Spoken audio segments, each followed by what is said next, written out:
যেভাবে জোসেফ দেখে দেখে যাচ্ছে সেইভাবে দাদারাও প্রতিদিন প্রতি সময় কিন্তু পথের দিকে তাকিয়ে থাকে, কারণ তারা জানতো বাড়ি থেকে আসার মতো কেউ নেই, একজন আসতে পারে, সেটা হচ্ছে কিনা জোসেফ। আর জোসেফ যখন আসবে আমরা তখন তাকে প্রতিশোধ নেব। ধীরে ধীরে বসে আছে, তারা অপেক্ষা করছে, ভালো করে দূর থেকে তাকিয়ে দেখছে যেন জোসেফের মতো কে যেন একজন হাঁটতে হাঁটতে আসছে। যে প্রথম দেখতে পেয়েছে সে ভালো করে কি করছে না, চোখটাকে মুছে নিয়ে কি করছে, ভালো করে তাকিয়ে দেখছে ওটা কি সঠিক জোসেফ। হ্যাঁ, ওই তো সেই জোসেফ। কেন দূর থেকে জোসেফকে তারা চিনতে পেরে গেছিল? হ্যাঁ, কারণ তার সেই পোশাকটা গায়ে ছিল যেটা তার পিতা তাকে ভালোবেসে দিয়েছিল।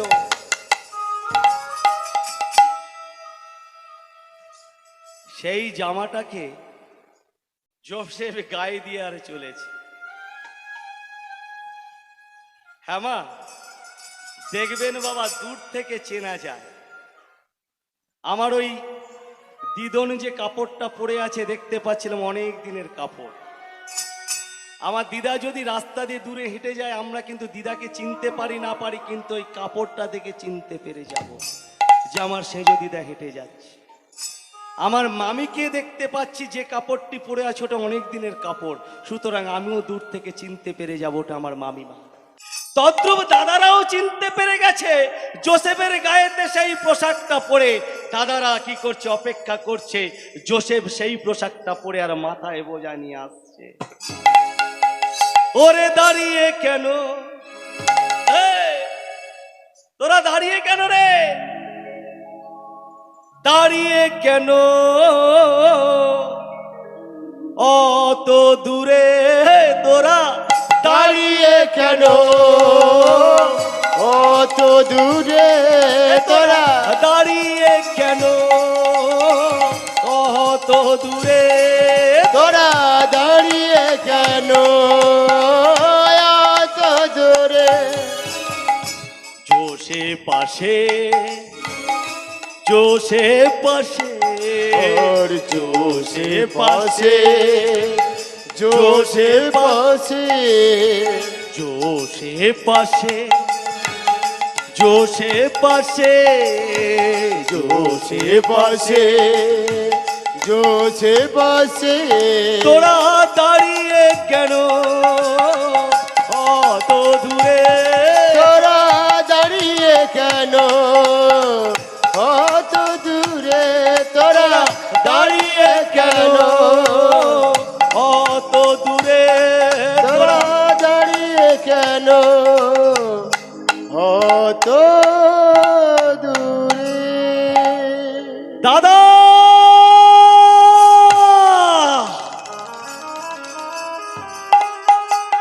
আরে তোরা অত দূরে দাঁড়িয়ে কেন, তাড়াতাড়ি আয়, তাড়াতাড়ি তাড়াতাড়ি তাড়াতাড়ি। ভালো করে তাকিয়ে দেখ, স্বপ্ন দর্শন জোসেফ আসছে। দাদারা কাছে এসে ভালো করে লক্ষ্য করে দেখছে, হ্যাঁ ওই তো বেটা, তার গায়েতে সেই জামাটা, ওই তো সেই জামা, যে জামা পিতা ওকে দিয়েছিল। তাই পিতা যখন দিয়েছিল ওই জামাটাই পরে যখন আসছে, তখন শোন, ও যদি কাছে আসে আমাদের কিন্তু প্রতিশোধ নিতে ভুলবো না। জোসেফ কি করেছে, আস্তে আস্তে ওর কাছাকাছি হচ্ছে বাবা। ওদিকে কি করছে, ওই দাদারাও তার কাছাকাছি হচ্ছে। প্রথম দাদারা চিনতে পেরে যায় জোসেফকে, এবার কিন্তু জোসেফ চিনতে পেরে যায় তার দাদাদেরকে। যখন চিনতে পেরে গেছে জোসেফ, জোসেফের মনে আনন্দ আর ধরছে না। জোসেফ মনে মনে চিন্তা করছে, না না না, ওই তো আমার দাদারা, ওই তো আমার দাদারা আমার জন্য অপেক্ষা করছে। আমি দাদাদের কাছে প্রথম আদর করে একটা জিনিস চাইবো, কি জানো? এই প্রখর রৌদ্রের মাঝখান থেকে যখন এসেছি, প্রথমে আমি একটু জল খেতে চাইব। দাদারা কি করেছে, সেই সময় জোসেফের আসার অপেক্ষা করছে আর মনে মনে চিন্তা করছে, না, জোসেফকে আমাদের এই মুহূর্তে আসার সাথে সাথে আমরা তাকে প্রতিশোধ নেবই আর নেব।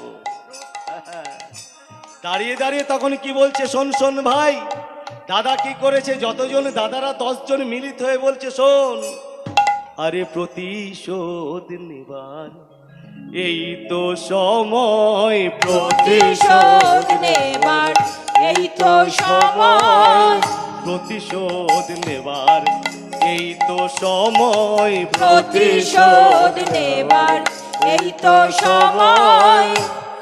এমন সুযোগ আজ হারালে মিলবে না আর কোনো কালে, এমন সুযোগ আজ হারালে মিলবে না আর কোনো কালে। আর এমন সুযোগ আজ হারালে মিলবে না আর কোনো কালে, আর এমন সুযোগ আজ হারালে মিলবে না আর কোনো কালে।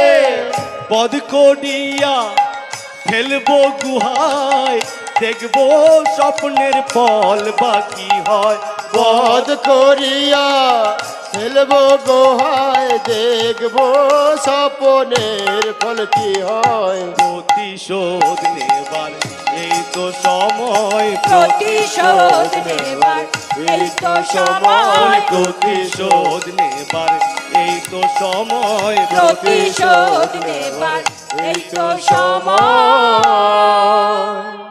বড় ভাই রুবেন মনে মনে চিন্তা করছে, এখন যা পরিস্থিতি প্রতিশোধেরা নেবেই নেবে, কিন্তু আমি তো বড়, আমি যখন বাড়িতে ফিরে যাব, জোসেফকে যদি না পিতা দেখতে পায়, প্রথমে কিন্তু আমাকেই জিজ্ঞাসা করবে।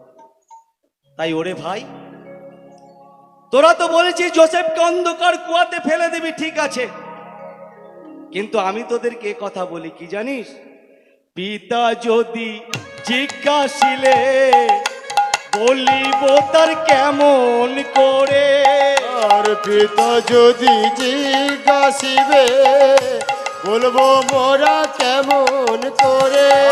আর জিজ্ঞাসিলে জোসেফ কোথায় বলিব গো মোরা পিতা, আর জিজ্ঞাসিলে জোসেফ কোথায় কি বলিব মোরা পিতা।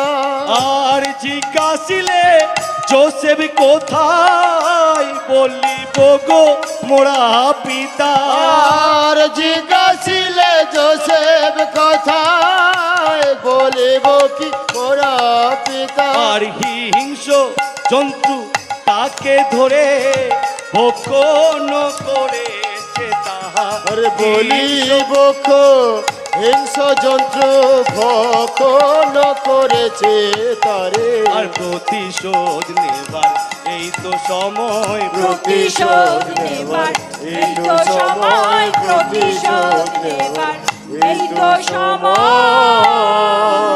প্রতিশোধ নেবার সময় এটাই।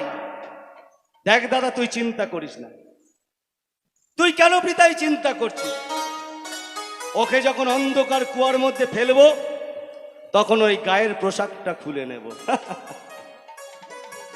যখন অন্ধকার কুয়ার মধ্যে ওকে ফেলে হত্যা করব তখন ওই পোশাকটা খুলে নেব। তার আগে কেন খুলে নেব জানিস, কারণ আমাদের পালের মধ্যে থেকে একটা মেষকে আমরা কেটে তার রক্ততে তা লালে লাল করে নেব। যখন পিতা জিজ্ঞাসা করবে আর এই পোশাকটা পিতাকে দেখিয়ে আমরা প্রমাণ দেব যে জোসেফ আর বেঁচে নেই। তাই তোকে আর চিন্তা করতে হবে না। যখন এভাবে বলেছে, রুবেন কিন্তু মনে মনে চিন্তা করছে না। রুবেনের চিন্তা একটু আলাদা ছিল, কেমন করে আমি আমার ওই ছোট্ট জোসেফকে বাঁচাতে পারি। সবাই আর মেরে ফেলার চিন্তা থাকলো কি হবে, কিন্তু বাবা রুবেনের চিন্তা ছিল বাঁচাবার। তাই বাবা এই পালাটির মধ্যে অনেক গুরুত্বপূর্ণ বিষয় আছে যেগুলো আমরা চলে যাই, কিন্তু এই বিষয়গুলো লক্ষ্য করলে আমরা অনেকগুলো আমাদের জীবনে আমরা কি করতে পারি, বুঝাতে পারি। তাই এই সময় রুবেনের কি দরকার ছিল না, আমি ওই যোসেফকে যেমন হোক করে একটু বাঁচাবার চেষ্টা করতে হবে আমাকে। ছলে বলে কৌশলে যে কোনো বুদ্ধি করে হোক আমি যোসেফকে বাঁচাবো। কিন্তু অন্য দাদাদের ছিল না, অন্য দাদাদের চিন্তা ছিল না ওকে হত্যা করে দেওয়া হবে। ছোট্ট ভাই যোসেফ ধীরে ধীরে কি করছে না, দাদাদের কাছে এসেছে। দাদাদের কাছে যখন এসেছে, দাদারাও প্রস্তুতি সোজা হয়ে দাঁড়িয়ে আছে লাইন ধরে। যোসেফ কি করেছে, অনেক আশা, অনেক ভরসা, অনেক আনন্দ নিয়ে দাদাদের সামনে গিয়ে বলছে, দাদা, ও দাদা, ব্যস্ত তোমরা? হ্যাঁ, তোমরা পিতাকে কি ভুলে গেছো? না তোমাদের কোনো সমস্যা হয়েছে যে তোমরা পিতাকে দেখতে যেতে পারো না? আচ্ছা, যা পারো হয়েছে হয়েছে, আমাকে একটু বরং জল দাও, অনেক প্রখর রৌদ্রের মাঝখান থেকে এসেছি তো, আমাকে এক গ্লাস জল দাও না দাদা। আপনার উপলব্ধি করতে পারছেন যে আমি এখানে দাঁড়িয়ে দাঁড়িয়ে যখন গাইছি, কতবার আমরা জল খাচ্ছি, আর ছোট্ট বালক ওই প্রখর রৌদ্রের মাঝখান থেকে মাথায় একটা বোঝা খুঁজতে খুঁজতে চলেছে, সঠিক পথ সে জানে না। তখন যে যখন পথে যাচ্ছে, তাহলে সে কত পিপাসা পেয়েছিল। মাগো, যোসেফের পিপাসা ছিল তার দাদাদের, আমার প্রভুরও পিপাসা ছিল আমাদের। তাই পঞ্চম বাণীতে তিনি বলেছিলেন, আমার পিপাসা পেয়েছে। আর যোসেফেরও পিপাসা পেয়েছিল তার দাদাদের সাথে তার পিতার সাক্ষাৎ করে দেওয়া। যোসেফ আশা নিয়ে যাচ্ছে,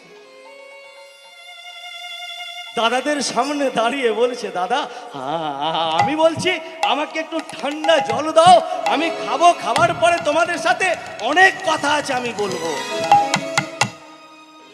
দাদারা হিংস্র দাদা, তাদের হাতেতে একটা মোটা দড়ি ছিল, তারা প্রস্তুতি নিয়েছিল, যখনই যোসেফ আসবে যোসেফের হাতে পায়ে দড়ি বেঁধে আমরা শাস্তি দেব। তাই তারা দেরি করেনি, তারা কি করেছে, সাথে সাথেই কি করেছে, ওই দড়িটা নিয়ে যোসেফের হাতে বেঁধে দিয়েছে।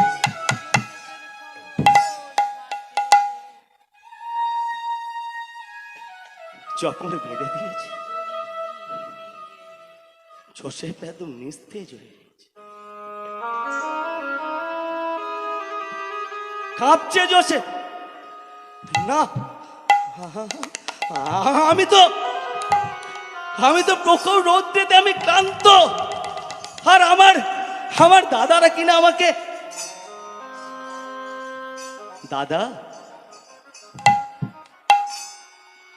দাদা গো, আমাকে তোমরা বেঁধেছো কেন দাদা? আমি তো ক্লান্ত হয়ে গেছি, আমার শরীরে ঘামে ঘামে রক্তে আমি দুর্বল হয়ে গেছি।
আমি যে পিপাসিত, আর তুমি কি আমাকে ধরে বাঁধলে? ও দাদা, আমি জানি, সেই পূর্বের কথা আমি জানি, আমি ভুল করেছিলাম না। ওগো দাদা, তুমি কি পারো না আমাকে ক্ষমা করে দিতে? চোদ্দ বালক দাদা অবস্থায় দাদাদেরকে বলছে, দাদা তোমরা কি পারো না আমার সেই দিনের কথাকে ক্ষমা করে দিতে? কিন্তু নিষ্ঠুর দাদারা নিষ্ঠুর ভাবে তাকে ঘিরে দাঁড়িয়ে আছে প্রতিশোধ নেওয়ার জন্য। যখন দেখছে দাদারা শুনবে না, জোসেফও তত্ত্ব,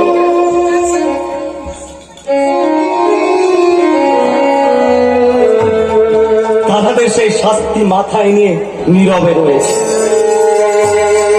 দাদারা একদম সামনে এসে বলছে, জোসেফ তুই তো রাজা হবার শখ ছিল, আজকে তোকে রাজা সাজাবই, কারণ তোর শখ যখন, আমরা নাকি তোর প্রজা হব, তোকে রাজাই আমরা সাজাবো।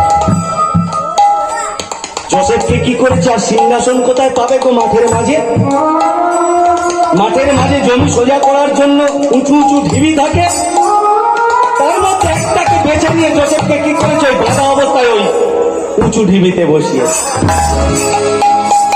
উঁচু ঢিবিতে বসিয়ে দাদারা চারিদিকে ঘিরে দাঁড়িয়েছে আর বলছে, জোসেফ তোর শখ যখন রাজা হওয়ার, তখন তো আমাদের নিচাতেই হবে।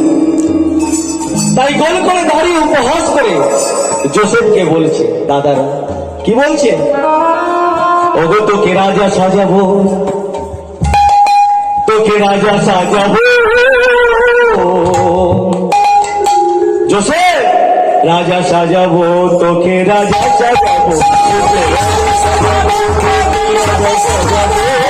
রাজা সাজাবো, রাজা সাজাবো, রাজা সাজাবো, জোসেফ রাজা সাজাবো, রাজা সাজাবো, তোকে রাজা সাজাবো, রাজা সাজাবো, তোকে রাজা সাজাবো, রাজা সাজাবো, তোকে রাজা সাজাবো,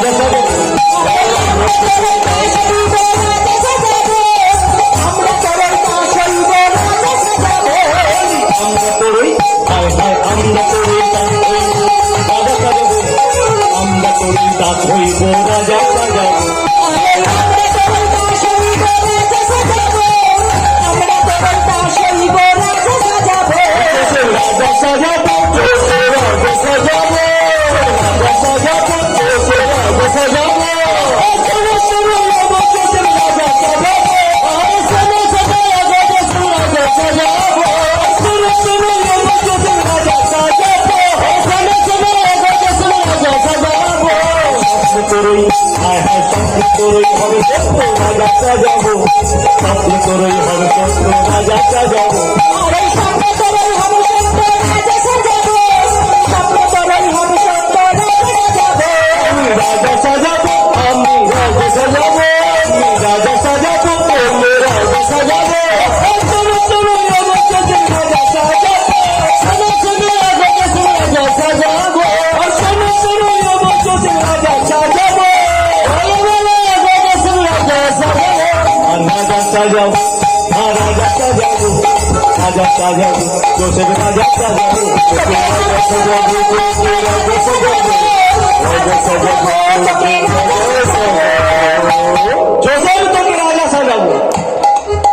ঢিবিতে বসেছিস আর আমরা তোকে প্রণাম করবো।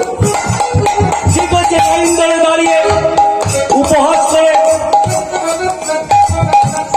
করে একজন একজন তার কাছে কি করতে প্রণাম জানাবে।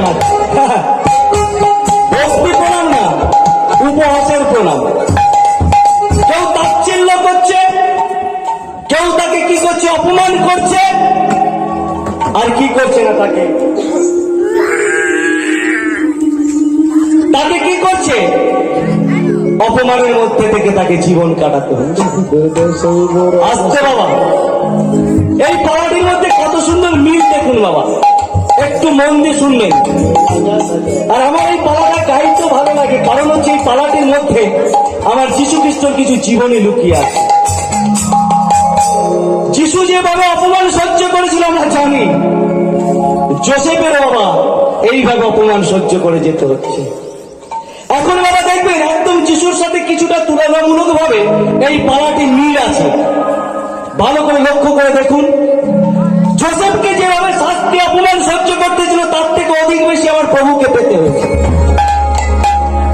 তাই যোসেফ কি করছে? সেই সময় অপমান সহ্য করছে। কিন্তু যোসেফের একটাই কথা, দাদা আমাকে তোমরা খুলে দাও। এটা আমার মনের কথা নয়, আমি যেটা দেখেছি সেটাই বলেছি। কিন্তু কেউ শুনছে না, কেউ শুনছে না। তাদের শুধু একটাই লক্ষ্য যে কিভাবে তাকে প্রতিশোধ দেওয়া যায়। সারা জীবন মনে মনে করছে না, এখানে আমার দাঁড়িয়ে থাকলে হবে না। এখানে যদি দাঁড়িয়ে থাকি তাহলে আমাকে তো এই ভাইকে বাঁচাবার কোনো আমি পথ খুঁজে পারবো না। বরং কি করব, আমি একটু দূরে মেষপাল নিয়ে চলে যাই। আমি যখন দূরে চলে যাব, পরে আমি দাদাদেরকে অর্থাৎ ভাইদেরকে ডেকে নেব। আর ওই সময় ভাইরা যখন মেষপালে চড়াতে এদিকে চলে আসবে, আর ওই আড়ালে আমি কি করব না, যোসেফকে আমি উদ্ধার করে দেব। বড় ভাই চিন্তা করে তাদেরকে বলে, শোনো শোনো ভাই, তোমরা যোসেফকে নিয়ে কি করবে আমার জানার দরকার নেই। আমি এই মেষপালটা আমি চললাম একটু দূরে, আর সেখানে আমি মেষপালে দেখাশোনা করছি। পরে তোমাদের যখন ডাকবো তখন তোমরা কিন্তু যাবে। দাদারা কি করেছে? টানতে টানতে ওই যোসেফকে নিয়ে চলেছে মাঠের মাঝে, যেখানে আছে একটা শূন্য কুয়া, যে কুয়াতে কোনো জল নেই, সেই কুয়ার দিকে নিয়ে চলেছে। যখন কুয়ার দিকে নিয়ে যাচ্ছে, যোসেফ কি করেছে? ওই বাধায় অবস্থায় টানতে টানতে যখন নিয়ে যাচ্ছে, যোসেফে চলেছে আর কত দূর যাবো বলো, ও গো দাদা বলো আমাকে।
দাদা আর কত দূর যাবো? আমি না হাঁটতে পারছি না গো,